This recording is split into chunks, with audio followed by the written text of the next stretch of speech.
Hello, everyone. My name is Kristen Kaufman. Thank you so much for joining today. I come on here every month or so to share information with my followers. Many of you all know that I'm the CEO and founder of a company by the name of Alignment Inc. We are a boutique leadership consulting and coaching company focused on a global scale, primarily on senior level executives, but often many entrepreneurs also benefit from the services that we offer. And every month or so, I come on here to share insights, perspectives, and maybe some ahas that I've had in my own life, perhaps through interactions with other clients, but just sharing information that could be of benefit to my followers. So today, I actually wanted to share some insights that I had on a recent trip that I took. Many of you all know I've lost everyone in my family except for my sister. And so I have begun to travel quite often over the holidays. And over the Thanksgiving holiday this past year, I went to Bruges, Belgium, where I spent Christmas last year. And I also spent a little over 10 days in Scotland. And I had the most magnificent trip, and I have many lessons that I learned through this trip that I wanted to share with you all. I'm also going to highlight some of the individuals that I met who have become very dear friends through the course of these travels over the past year or so.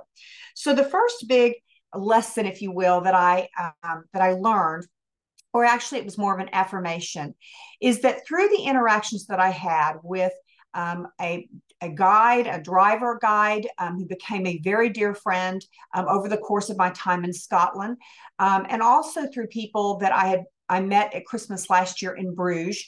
The big aha was my definition of alignment, which is loving what you do, being good at it, but most importantly, having it tied to something greater than yourself, actually became very evident with every single person that I had the fortune of working with and getting to know better over the course of this trip. Specifically, Ross Holder, who was my driver and guide and now a very new and dear friend, along with his girlfriend, Susie Mercer. We spent a lot of time together in Scotland.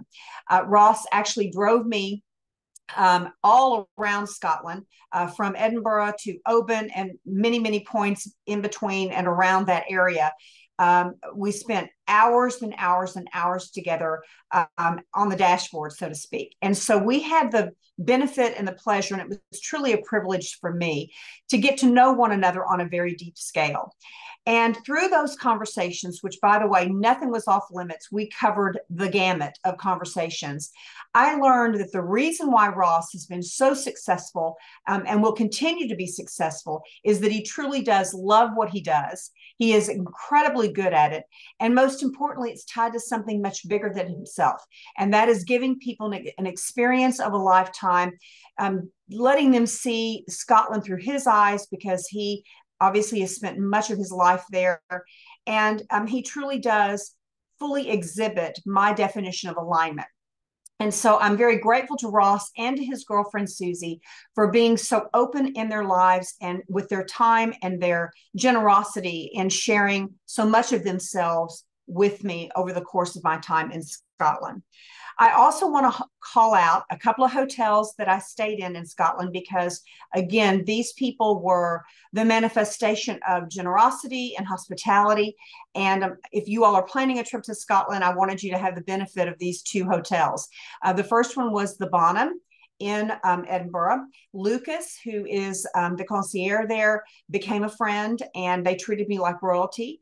And the Manor House in Oban, owned by Daniel and his first mate, who helps him a great deal, David, they also treated me like royalty. And both of these places are very small, they're boutique, and they are an experience like no other, really. They're not like a large hotel. They're very, very exclusive, and they were very special little respites for me through my time in Scotland.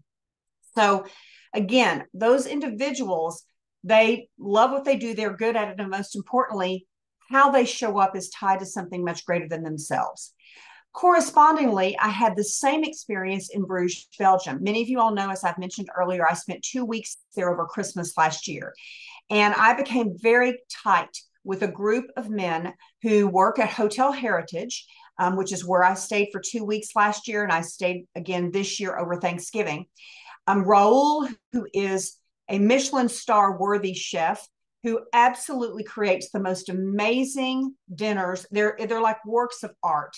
They're 4, 6, 8 course meals with wine pairings. Anthony, who is the sommelier, does an absolutely tremendous job of pairing these wines together. Seppa, who also helps Raul in the kitchen. Reggie, who is was and is a dear friend. He's really the one who talked me off the ledge, if you will, last year when I was having such a hard time grieving my parents, grieving my family. And Reggie was the one who extended his hand first. And then that very first night that I was there, and then over the course of the 2 weeks we spent together, the group together, we became very, very close. And I have posted pictures on my social media sites of all of these people. So if you're curious, you can certainly find them there. These individuals also love what they do, and they are very good at it. And it is definitely tied to something greater than themselves. They are fully aligned in their work, how they show up, how they treat people with tremendous love and care and compassion. And they really are the exemplification of alignment. So that is the first big aha. And those people, Ross, Susie, Anthony, Seppa, Raul, Reggie, among others, have become integral to my life. We have become friends over Facebook, over email. We share our lives with one another. And that brings up my second big awakening, and really more of an affirmation. Many of you all know I've written 3 books on Is This Seat Taken? The Random Encounters That Change Your Life.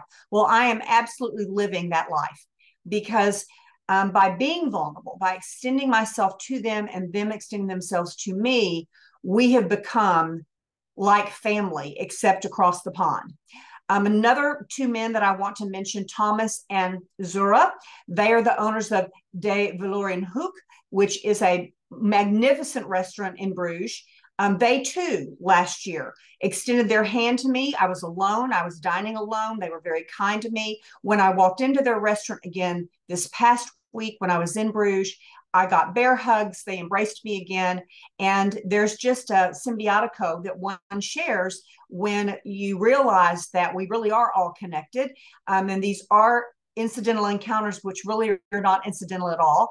They're very providential. And when we open ourselves up to have those experiences, oh my goodness, our life just becomes so much more rich. So that's my big second takeaway.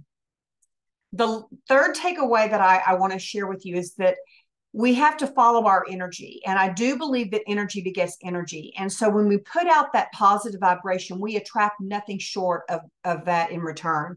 And being open to one another fosters openness between all of these relationships. And again, traveling alone like I do so often, I am encouraging all of us to be open to those incidental encounters that are not incidental, and to follow that energy. I gravitate toward positive energy. I gravitate toward that high vibration of energy.